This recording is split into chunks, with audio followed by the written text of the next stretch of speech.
Muchas gracias, Valeria. Bueno, pues empezamos. Siempre en estos meetup a mí lo que más me suele gustar son cuando alguien organiza charlas y habla sobre sus movidas, sobre su experiencia, sobre las cosas que le han pasado. Y empecé a pensar en organizar esto como un wrap-up de cosas que habíamos vivido durante unos años en Stuart. De hecho, hay alguna cara familiar aquí en el público ahora mismo. Y porque creo que hicimos un viaje de 2-3 años que es bastante interesante y que creo que puede aportar y que hay mucha gente que le puede servir. Como toda historia, es una dramatización de los hechos reales, así que no esperéis la aburrida realidad, sino que me vendré un poquito arriba con ciertas cosas en honor de esparcer mejor el mensaje. Si esperáis venir a una charla con un consultor de IBM que va a cuidar su vocabulario hasta el límite, creo que no es el sitio correcto. Voy a obligar a Valeria a poner el +18 en el vídeo de YouTube, probablemente. Así que a partir de ahora dejaré el modo formal para ir a algo un poquito más pirata, ¿vale? Como toda historia, tenemos que hacer un zoom de cámara y ver dónde estamos. Os voy a contar un poquito de dónde venimos y de dónde viene todo esto. Y la cosa es que en el 2019 decidí unirme a una empresa que se llama Amenities. Amenities es una empresa de last mile delivery, de los famosos couriers, que se dedica básicamente a llevar cositas del punto A al punto B. Cuando uní a Amenities era una empresa relativamente humilde, en la que, no sé, éramos un equipo de ingeniería de 40 personas, creo recordar. En aquel momento por ahí debíamos andar. Y no sé, era un sitio que estaba creciendo bastante, funcionaba guay. Y eso, no sé, en el 2019 creo que pasó algo que más o menos cambió un poquito hacia dónde íbamos. Os podéis imaginar que llegó la pandemia. La pandemia nos obligó a quedarnos todos en casa, lamentablemente, a excepción de la gente que trabajaba, y entre ellos era la gente que se dedicaba a llevar cosas del punto A al punto B. Con lo cual podéis imaginar que Stuart creció bastante. De hecho, una de las métricas que miraba siempre es que antes de la pandemia andábamos haciendo unos 10.000 envíos semanales y llegó a haber un punto de 1 millón de envíos semanales. Con lo cual, podéis imaginar que la cosa se volvió súper loca. Y la empresa creció un montón, el beneficio creció un montón, y entonces empezamos a tener una serie de problemas para seguir el ritmo a toda la carga que necesitábamos. De hecho, los primeros años me acuerdo que había mogollón de cambios que eran exclusivamente para adaptarse y soportar la escala que tenía la cosa. Stuart creció de unos 660 que se decía en el equipo de ingeniería a unos 400 seres humanos, ahí haciendo el cabra, todos juntos en el mismo sitio. Todos os podéis imaginar lo de, como vamos un poquito lentos, vamos a meter gente al tal y a verás que bien. Es un plan sin fisuras y que suele funcionar perfectamente y que a nadie le ha dado ningún problema. Stuart empezó a crear mucho software y creaba mucho software de una manera muy orgánica. Y cuando digo orgánica mal. Escribíamos un montón de software y crecieron un montón de ecosistemas independientes alrededor alrededor de la compañía, y empezábamos a tener un montón de problemas de eso, de cómo gestionar ser más, cómo gestionar crecer, básicamente. Pero la compañía era muy guay y de hecho la compañía siempre ha sido guay, la gente era muy guay. Entonces decidimos unirnos un grupo de valientes y empezamos a pensar un poquito, a investigar un poquito cómo lo hacía otra gente para salir adelante en cuanto estás creciendo, en cuanto estás escalando tan locamente, ¿vale? Bueno, yo soy Rafa, estos son mis socials, lo que sea, por si me queréis insultar después de la charla. En aquel momento trabajaba en Stuart.com, pero le di al botón de invertir colores y ahora trabajo en Amenities como staff engineer, pensando en esta clase de mierdas de cómo vamos a crecer y cómo vamos a gestionar el cambiar de volumen. Esta charla está guay para mí. Me hace mucha ilusión darla porque durante 87 mesazos, estaba en el grupo que se encargaba de Software Crafters Madrid y así a lo tonto, pues éramos un montón de gente y ha sido un montón de años en la organización del Meetup. Como os decía, éramos un montón de gente y no somos los primeros que pensamos en este problema. De hecho, esto se lleva pensando desde los 60-70. en Mythical Man Month, es el libro legendario, el primer libro que voy a citar hoy, es el libro legendario que habla de este problema y lo define como, siempre se define la ley de Brooks, que es esto de que si vas tarde y metes más gente, pues probablemente llegas más tarde. Y Brooks lo achacaba mucho a las líneas de comunicación entre gente. Tener 3 personas es muy fácil comunicarlas y va creciendo hasta límites de decir, ¡guau! 14 personas en un proyecto de software, esto es una chifladura. En aquel momento, 14 personas en un proyecto de software parecían bastante. Y de hecho, este es el libro clásico en el que hablas de que te compras 3 copias para regalarlas y que se lo lean 3 veces más rápido. Ahora tenemos modelos un poco más modernos para hablar de complejidad, para hablar de por qué vamos lentos cuando las cosas crecen y cuando montamos el chiringo más grande. Y se habla de 2 tipos de complejidad, la accidental y la esencial. La esencial es la complejidad de las cosas. Por ejemplo, en el caso que os decía de Stuart, llevar las cosas del punto A al punto B, pues es una movida. Y parece que no, pero no es trivial y tiene su cierta complejidad. Pero hay otra complejidad, llamamos accidental, que es la complejidad en la que no interviene el propio proceso de llevar las cosas del punto A al punto B. Y las cosas de la complejidad accidental son tan variadas como, yo qué sé, no tenía que haber estado hasta arriba de fentanilo cuando escribiste código, o el CTO es un imbécil, directamente. Son todas las cosas estas que rodean el software, que no son software propiamente, para que nos hace la vida más compleja. Y de hecho en los 70 ya el señor Conway ya iba diciendo, joder, estoy viendo también que a pesar de que nos cueste hacer software, no todos los equipos se comportan igual. Hay equipos que lo hacen mejor, hay equipos que lo hacen peor. Y de hecho enunció su famosa ley de Conway, que es que viene a decir que un equipo más o menos se va a parecer a... el software que genera un equipo se va a parecer a cómo esté formado el equipo. Por ejemplo, si tenemos un equipo de back, de front y uno de base de datos, no va a sacar el software de la misma manera que si tenemos un equipo, por ejemplo, del vertical de pagos, otro equipo del vertical de... Os podéis imaginar que los softwares que van a generar esos dos equipos son distintos. Y una de la gente que volvió a juntar esto son Matthew Skelton y Manu, que crearon este libro que es súper, súper, súper importante porque es una taxonomía nos da un vocabulario, nos da una serie de herramientas para empezar a trabajar esta clase de cosas de cómo gestionar el mapa de equipos que tengo en mi empresa. Y escribo este libro de Team Topologies, que probablemente es el primer libro que voy a decir que recomiendo encarecidamente de la charla, y nos da un vocabulario muy claro. De hecho, ellos definen cuatro topologías fundamentales, que hablan del flujo de valor, que es hablar de un equipo que se dedique a un vertical, que nos da dinero. Como os decía, en enviar paquetes, un vertical de paquetes, un vertical de pagos, un vertical de experiencia del QDIR, de gestión de demanda. Equipos de enabling team, que básicamente viene a ser, pues, oye, necesitamos meter un Kafka, nadie sabe, bueno, pues tenemos este equipo que sabe, bueno, los juntamos un poco con los otros, ellos se dedican a esta movida técnica y nos resuelven el sarao. Los del subsistema complicado, que son esa gente de gafas que tienes, que son los únicos que saben cómo se emite una factura en Italia, pues normalmente esa clase de cosas son una movida.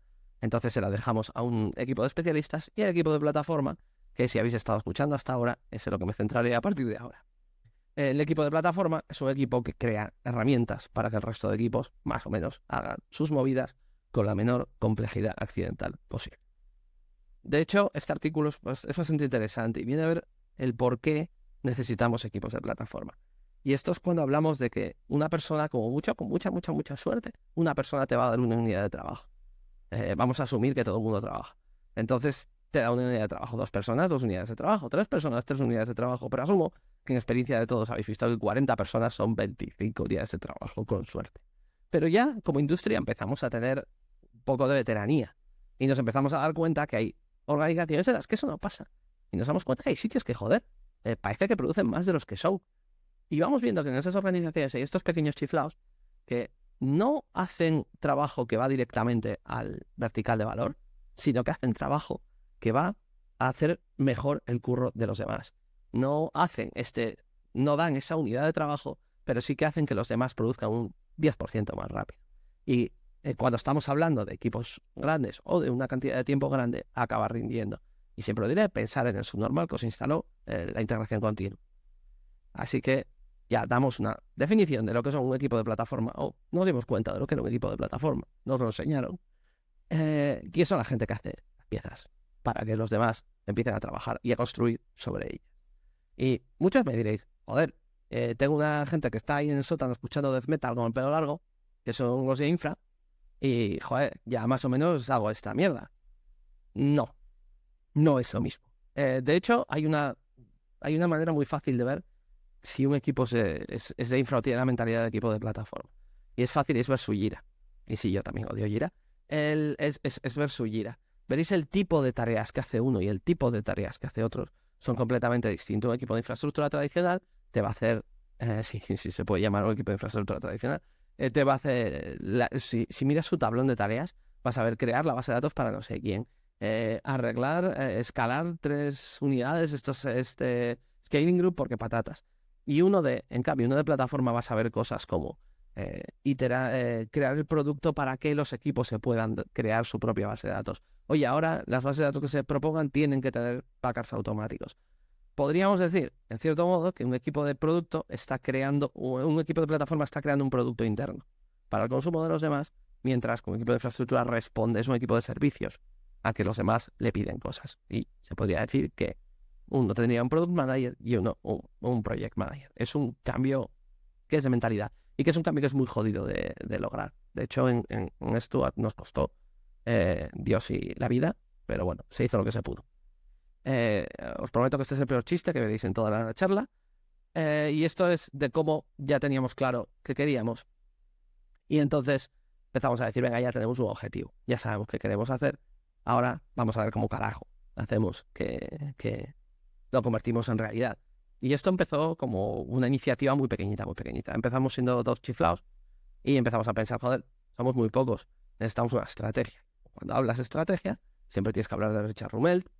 Si os lleváis un libro de esta charla, por favor, que sea este.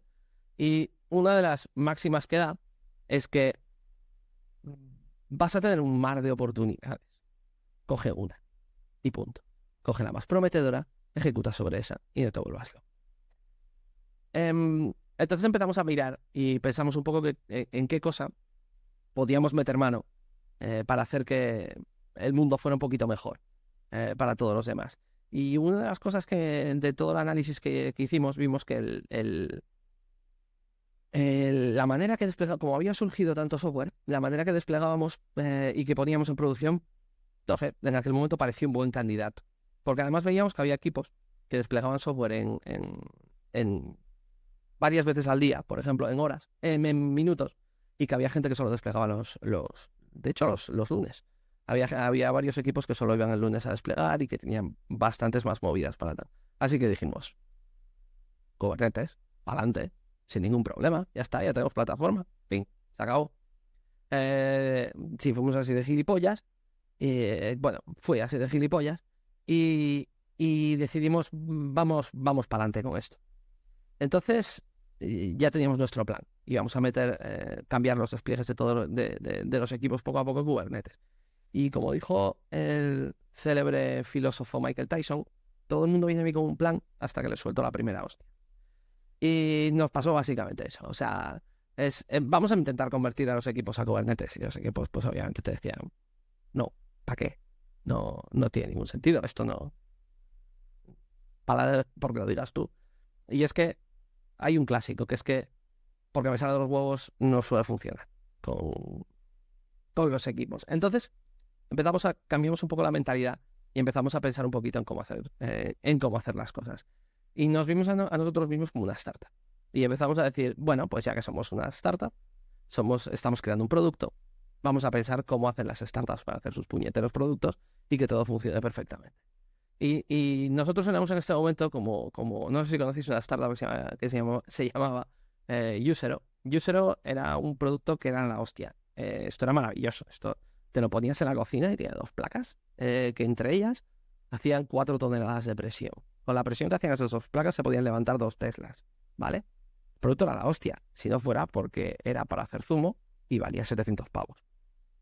Había montado un Cristo, esta gente montó un Cristo del copón que en realidad nadie quería. Y dijimos, joder, pues nosotros nos está pasando algo parecido, así que vamos a hablar con la gente de la empresa que son los que saben, y la gente de ventas, esa gente siempre en mi equipo. Así que empezamos a preguntar cómo hacía la gente de ventas para colarle su mandanga a los demás y nosotros poder intentar hacer lo mismo. Y hay un dicho en ventas que dice que es el proverbial: vende aspirinas, no vendas vitaminas. Así que es mucho más fácil solucionarle un problema a alguien y que decirle, si haces esto, tu vida va a ser mejor. Y Don Draper aquí viene a decirnos todavía un pasito más, que dice, y si no tiene el problema, pues se lo creas. Entonces lo que empezamos a pensar es en graficar los tiempos de despliegue de los equipos y empezamos a hacer una pequeña presentación sobre cuánto tardaba cada uno. Entonces rápidamente te vas al último y dices, bueno, ¿qué chavales? ¿Qué tal? Bien, bien. ¿Qué tarda esto? Uf, qué mala pinta, ¿eh? Y normalmente así puedes acabar fichando a tu primer imbécil. Si pensáis que esto es ser un auténtico hijo de puta dentro de la empresa, sí es cierto, pero también si esperáis que le vayáis con datos a la gente y cambien sus argumentos, os digo que es una buena estrategia para la especie equivocada. Así que centraos en conseguir vuestros primeros idiotas y en conseguir que os ayuden, en conseguir ayudarles. Demostrad que el producto que estáis haciendo es bueno, a pesar de que los hayáis metido un poco engañados. Porque lamentablemente, como estamos hablando de productos internos, la curva de Rogers se aplica. Y probablemente tengas que buscar a tus primeros entusiastas, a tu primera gente tu primer porcentaje pequeñito, al que le vas a dedicar mucho tiempo y mucho cariño, a mejorar esta cosa pequeñita que has elegido, que era crítica. Además te dará ganancia doble, te quitará curro, porque te ayudarán ellos a implementar esta estrategia y además te ayudan a definir el propio roadmap. Y una vez que ya hayas metido a la primera gente y que empieces a trabajar con ellos, como con cualquier producto, en realidad mide e itera. Y si no se te ocurre que medir y que iterar, siempre hay gente que lo ha hecho antes que tú. Y te encontrarás con gente como Jeff Humble, que escribe este libro, Accelerate, que es bastante interesante. Aunque, bueno, la primera parte del libro es básicamente la metodología, viene a ser una gigantesca encuesta, con 23.000 data points. La primera mitad del libro es básicamente la metodología del estudio, que honestamente os la podéis pasar, y saltarán a la segunda parte, que son las conclusiones. Cada año sacan el DevOps Report, que es muy interesante para ver cómo va cambiando, va repitiendo esta encuesta, la va repitiendo año tras año, añadiendo preguntas nuevas, y es muy interesante ver la evolución desde que la ha hecho hasta ahora. En el Accelerate, de hecho, él va proponiendo qué distintas cosas puedes medir en tus equipos para ver cómo alcanzas lo que ellos llaman la excelencia operativa. Y llega a la conclusión de lo que son las Dora Metrics. Las Dora Metrics vienen a ser 4 métricas, son 2 pares de métricas, en los que habla de cómo de excelente estás siendo operativo dentro de los data points que ha tenido. Y es interesante que lo hagas tú para que te pongas en contexto con respecto a otros sitios también. Y habla de 2 pares. Uno de ellos es la frecuencia de despliegue y el lead time. El lead time es bastante patatero definiéndolo. Viene a ser un poco de cuánto pasa tiempo de commit a producción.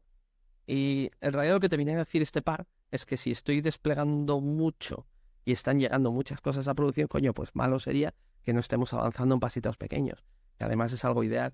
Y las otras 2 son las parejas de los fallos. Si además el change failure rate es cuántas veces desplegamos y resulta que genera un fallo, y cuánto tardamos en arreglar una mierda que hemos cometido. Viene a decir que encima, si vamos avanzando poco, pero rápido, avanzamos en pasos pequeños, avanzamos rápido. Además la cagamos poco, pero cuando la cagamos, encima lo arreglamos rápido, joder, malo será que no tengamos excelencia operativa. Ya han sacado otra versión de estas métricas, pero aún así suele ser interesante empezar a medir estas. De hecho, con uno de los equipos sí que es verdad que hicimos una demo de una cosa que solían tardar 3 días para crear servicio nuevo y normalmente lo podías hacer llegaron al final que se tardaban como unas 3 horas. Es relativamente interesante. Y de hecho vimos el número de despliegues que cada uno de los grupos que íbamos traqueando hacían. Y prácticamente todo el mundo acababa haciendo varios despliegues por día. De hecho, el de cada semana sí que es verdad que acabaron haciendo despliegues diarios y todo. Y tiempo de recuperación, que aquí hago una trampa de la hostia, por eso pongo el asterisco, pero joder, es mi presentación. Lo bajamos bastante, porque al final, de hecho, bueno, el tiempo de recuperación, pues soy un poco perrete, y el asterisco es que, bueno, empezamos a hacer canary deploys, entonces era mucho más fácil recuperarse cuando la mierda se iba abajo. Si os fijáis, hasta ahora solo he hablado de una estrategia para hacerlo, ¿vale? Y no he hablado de ninguna tecnología ni de ningún tal, salvo para hacer self-shaming sobre el Kubernetes. Y es porque es lo importante. Dudé si meter esta sección, ¿no? Del lío que montamos, explicar un poquito más o menos qué tecnologías usamos, qué mierdas hicimos, porque creo que esto no es lo importante. Creo que esto es súper anecdótico. Lo importante es porque cada empresa va a ser distinta y vosotros vais a tener que construir vuestro propio Customer Journey. Volvemos al paralelismo entre estamos creando un producto y estamos creando una plataforma en nuestra empresa. Cuando creas un producto siempre tienes que pensar en el Customer Journey. En nuestro caso también teníamos que pensar en el Developer Journey, en cada punto de contacto que el desarrollador va a tener con nuestra empresa, con nuestro producto, perdón.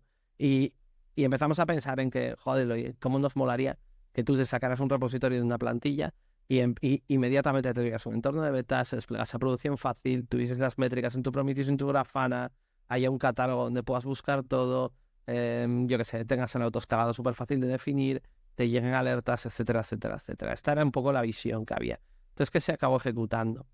Pues las plantillas se hicieron lo de siempre, hay cosas que salen mejor, cosas que salen peor, pero las plantillas te creaban un repositorio y había un fichero de catálogo que básicamente tenía toda la metainformación del repositorio y unos descriptores de Kubernetes, que Argo ya por defecto iba a... Argo CD es un sistema de despliegue continuo que lo iba a monitorizar y te lo iba a desplegar por defecto en un clúster interno de Kubernetes. Y ahí te iba a desplegar una versión de producción si querías y una de desarrollo. Como los manifiestos son un coñazo, empezamos a usar Crossplane, que es una herramienta que permite hacer abstracciones sobre manifiestos de Kubernetes.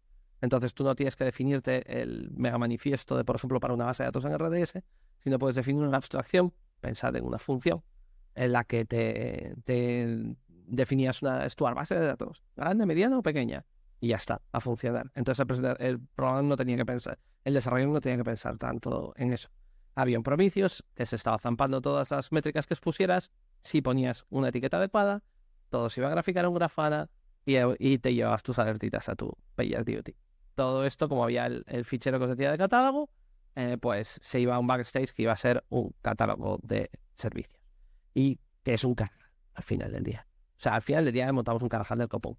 Pero mientras preparaba esta charla decía yo, joder, hay una cosa muy curiosa. Al principio nos parecía la hostia meter Kubernetes. Y acabamos metido 50 veces la complejidad que era eso. No es tan grave si lo haces paso a paso. Sí, solo sí. Y de aquí es lo que os digo a mí esto no me importa. ¿Qué tecnologías hemos usado? Creo que a vosotros os debería de importar una mierda. Si os tiene que importar cómo hacéis el viaje, para que si sois un equipo de 2 personas que montéis esto es una subnormalidad como la copa de un pino. O sea, si alguien dice, no, es que el calvo me dijo que montaron Kubernetes, pues no, el calvo no os dijo eso. El calvo lo que os está diciendo es que tenéis que hacer este pequeño viaje para descubrir lo que es, porque a lo mejor vuestro equipo de plataforma es las 2 horas que me puedo poner la gorrita y decir, ahora es cuando me tengo que preocupar de cómo carajo despliego, ¿vale? De hecho, he hecho mucho de menos muchas cosas de este carajal. Cuando te cambias de sitio y vas a otro lado y ves que hay muchas de las herramientas que tenías, joder, ¿por qué está yendo lenta esta request? Y miras, pues no sé, LOL, echas de menos mucho del tooling que tenías ahí. Entonces, una de las cosas que es importante que hacer es que empecéis a definir unos estándares. Esto sí que esto sí que es necesario. Parece siempre que es una mierda y los desarrolladores huimos de los estándares porque parece que nos están encorsetando. Pero los estándares también nos permiten utilizar economías de escala. Y los estándares nos permiten que todos volemos en la misma dirección. Entonces es fácil que reutilicemos cosas de unos a otros. Y no es tan fácil. Siempre tiene que haber un pequeño sitio para la experimentación, pero también lo habitual debería de ser que todos siguiéramos el mismo caminito. Lo que en mucha literatura veréis que llaman el Golden Path, por ejemplo, si sois fans de Dune. La ventaja de usar todos, de tener estándares bien definidos y que todos vayamos por el mismo camino, es que nos vamos a permitir que cada utilidad que crees para ti sea reutilizable por otro equipo. Por ejemplo, los dashboards son lo típico. O sea, tú vas a poder crearte un dashboard de despliegue que el 90% de tu dashboard de despliegue lo va a poder reutilizar el equipo de al lado. De hecho, ya nos vinimos mucho más arriba después y no solo llegamos a hacer el despliegue, sino que ya empezaba a haber equipos que hacían pequeñas librerías o pequeños componentes reutilizables entre todos para cosas como las mensajería, como las métricas, como el logging. ¿Por qué empieza a ser útil esto? Esto en el fondo es lo mismo, es otro paso más, pero es en la misma dirección. Estás haciendo estándar, pero esta vez no estás haciendo un estándar sobre una tecnología, sino estás haciendo un estándar sobre una práctica. Tener una librería de login propia te favorece, por ejemplo, que si quieres usar login estructurado te va a ser mucho más fácil. Si tienes una librería de mensajería propia, te va a ser más fácil que si mandas mensajes al Kafka, todos lleven la cabecera X, Y, Z, y eso te va a permitir a su vez hacer un dashboarding, por ejemplo, para todos los mensajes que están pasando, qué mensaje tiene que throughput, qué tal van. Pues es más fácil crear estas métricas globales cuando empiezas a tener un montón de equipos por ahí haciendo tal. Y los templates también son bastante útiles para setear estándares, reducir el tiempo que alguien arranca algo. Y también pueden servir como ejemplo para usar, para explorar nuevas posibilidades. Porque también tienes que anunciar qué cosas salen de tu producto. Y esto es una manera muy chula de anunciar las cosas extra que están saliendo en el producto. Bueno, un pifostio de la leche. Algo habremos aprendido, quiero creer. Entonces, ¿qué cosas hemos aprendido de todo esto? De hecho, otra cosa de la que pensaba es que estaría cojonudo que ahora llegara y dijera, era una puta mierda, no lo hagáis. Con esto no vais a ningún lado. No, está bien. O sea, merece la pena dedicarle tiempo a pensar esta clase de cosas. Que hicimos cosas mal, bueno, que particularmente yo hice cosas muy mal, pues sí, hice cosas mal como todo el mundo. Y que como grupo hicimos cosas mal, pues también hicimos cosas mal como grupo.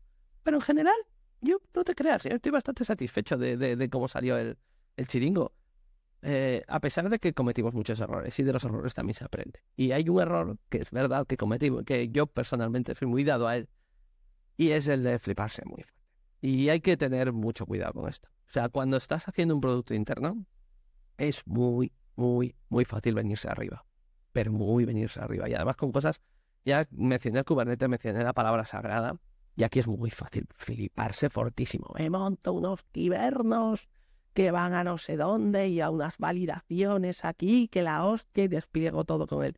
Normalmente suele ser mejor dar pasitos pequeños que fliparse tan fortísimo con las tecnologías. De hecho, las bromas habituales es que tú podrías dedicarte completamente a migrar a Kubernetes y pasarte la vida ahí y no dar ningún valor en la empresa. No tienes que olvidarte que al final los multiplicadores tienen que ser eso, multiplicadores. Es súper importante traquear esto. Y de hecho, no era tan enemigo de decir, joder, qué tecnologías usamos nosotros, porque por Dios de mi vida, por ningún motivo quiero que nadie salga de aquí pensando que les tiene usar Kubernetes o lo que sea. Me da igual la tecnología. Lo que quiero es que tengáis claro que hagáis cosas que hagan mejores la vida de los demás, tengáis mejores métricas, mejor logging. Da igual. Primero, normalmente suele merecer la pena comprar. Y directamente usas New Relic. Empiezas a aprender qué carajo quieres medir, qué cosas te fallan. Y cuando te falla de ahí, sí, a lo mejor sí lo necesitas, que a lo mejor ni lo necesitas. Te vas a una solución un poco más compleja o que tenga más cositas. O igual que para los despliegues, si probablemente puedas desplegar en Heroku o en Fly y a volar. Al principio no necesitas nada más complicado, pero bueno, a lo mejor luego a la escala y cuando te metes la clavada de 70.000 pavos al mes, pues entonces ya estás pensando, joder, pues necesito otra cosa para ir componiendo vuestra solución. Lo importante es que vosotros entendéis mejor vuestro problema que nadie y estáis creando un producto interno. Tenéis que principalmente componer vuestra solución en base a otras cosas al principio. Y me fui dando cuenta, mirando también, cuando habíamos montado ya todo este carajal, en cómo se comportaban los equipos, y es verdad que había cosas que cambiaban. Y a veces salió mejor, a veces salió peor, pero sí que me di cuenta que algunos de los equipos iban cogiendo mucha autonomía. Y es que está muy guay. Cuando no dependes de nadie para hacer tus cosas, funciona muy bien. Cuando yo puedo evolucionar mi producto, mi pequeño vertical, tú imagínate que eres un equipo de pagos. Cuando yo soy el equipo de pagos y estoy haciendo mi vertical y no dependo absolutamente de nadie para hacer la mandanga que me apetezca, que si quiero crear otra base de datos me la creo, que si no quiero no me la creo, que si me da igual, los equipos van cogiendo mucho foco. Y vas viendo que hay gente que es capaz de coger foco y currar súper bien solos. Y esto esto tiene una derivada, que es el ownership. Que es que cuando permites que la gente se enfoque y permites que la gente sea dueña de su propio destino, es más fácil implicarse en el proyecto que estás haciendo y en la mandanga que estás haciendo. Entonces, es verdad que había gente que se convertía súper celote de su propio proyecto, pero en plan bien, ¿eh? O sea, no lo digo para nada en plan mal. Y ya el paso de Zen, que no se logró grabar con todo, pero Olin, veías cosas allá todos, es cuando ya vas viendo que la gente se atreve a experimentar. Yo hubo momentos que ya decía, joder, qué guay ha salido esto. Pocos, pero los hubo. Cuando decía, joder, pues ves que un equipo solo, a su aire, sin que nadie les diga nada, ya van diciendo, coño, pues ¿por qué no probamos y hacemos esto para mejorar este producto? ¿Por qué no probamos y hacemos esto para mejorar este producto? Oye, vamos a cambiar esta librería de hacer request, no sé qué, y la quito y pongo esta otra porque para nosotros es súper importante la latencia. Y coño, pues se soluciona así, porque no tienen que preguntarle a nadie. Si tienes un buen equipo de plataforma, termina dejando que los demás puedan jugar con su propia área de conocimiento de una manera independiente y pueden experimentar. Y surge otra cosita muy curiosa que es por Dios no os leéis este libro, es un puto coña. Si esto se puede decir en una charla. Esto es más para psicólogos que para nosotros. Pero habla de una cosa muy interesante, que es la carga cognitiva. Es donde se define el término de la carga cognitiva. Tú puedes meter una cantidad determinada de mierda en tu cabeza. No puedes meter una cantidad ilimitada de mierda en tu cabeza. Un buen equipo de plataforma elimina todas. ¿Os acordáis al principio cuando hablábamos de la complejidad accidental? Intenta meter un hachazo a esa parte. Ay, ¿cómo se desplegaba una base? Ah, no, esto tiene que ser fácil, los clics y a volar. ¿Cómo se escalaba el buy? Si no tenemos... ¿Cómo escalamos? ¿Cómo sabemos cuánto estamos gastando? ¿Cómo sabemos cuánto tal? Todo eso te lo tendría que dar hecho un buen equipo de plataforma. Entonces, estos equipos de flujo de valor tendrían que estar centrados solo en sus mierdas. Y te van surgiendo dentro de la empresa equipos especializados. Vas viendo que la gente, si lo haces bien, vas viendo que los equipos con los que lo vas haciendo guay se van convirtiendo expertos en su dominio. Y saben la hostia de su dominio. Y si eres de pagos, el fulano de pagos, a lo mejor ya se ha desabstraído un poco y dice, joder, pues no sé ni si usamos, no sé qué base de datos usamos, pero no sé ni si tenemos réplicas o tal. No, yo de esto no me entero de nada. ¿Cómo sacar un podo? Yo solo sé que pongo un YAML aquí y me aparece la aplicación en un entorno nuevo y a volar. Y no sé detalles de todo esto, pero de cómo cobrar en Italia y cómo hacer una factura te lo llevo finísimo. No, y vas viendo que van surgiendo estas áreas de especialización. En cambio, los fulanos, normalmente del equipo de plataforma, pues hablas con ellos y hablas de, oye, ¿y cómo scrapeáis las métricas de Prometheus? Ah, pues mira, ponemos unas labels aquí y allá, se pone una label en el descriptor, pero solo saben de eso. Y vamos dejando que cada uno tenga la carga cognitiva justa para experimentar en su dominio. De hecho, hay pocos libros sobre plataforma, sobre equipos de plataforma, sobre estrategia de plataforma. Este es uno de ellos, de Red Holp. Y da una metáfora muy chula sobre qué pasaría si la gente que hiciera el coche, los ingenieros, hubiéramos decidido los nombres de las cosas del coche. Y decía, joder, gracias a Dios los de ventas llamaron al volante, porque si hubiéramos sido los ingenieros lo hubiéramos llamado motor tracción de eje. Y tiene un poco de razón. O sea, ¿qué va haciendo esto? Va permitiendo, esta mentalidad de equipo de plataforma va permitiendo que los equipos se centren en sus movidas y no tengan que preocuparse de todas las complejidades de la plataforma, del motivo que hay por debajo. Y en cambio ellos son los que se centran en qué carajo podemos añadir a nuestra nueva plataforma interna para que los demás se hagan un poquito más rápidos. Vienen a ser estos multiplicadores. Si tengo que decir algo con lo que os tendríais que quedar de todo lo que he hablado, no es Kubernetes. Yo solo sería, por favor, hay que dedicar un poco de amor, cuidado un poquito al trabajo que hacerá más fácil la vida de los demás. Vuestro objetivo como equipo de plataforma no es que seamos los más molones, no es que seamos las tal, que los demás tengan la vida más fácil. Y una manera de hacerlo es que reduzcáis la carga cognitiva de todo el mundo. Si el trabajo de los demás se hace fácil y solo tiene que pensar en sus movidas, probablemente esos equipos vayan a hacer un mejor trabajo. Y, por favor, no os flipéis. Y leed mucho. Ella.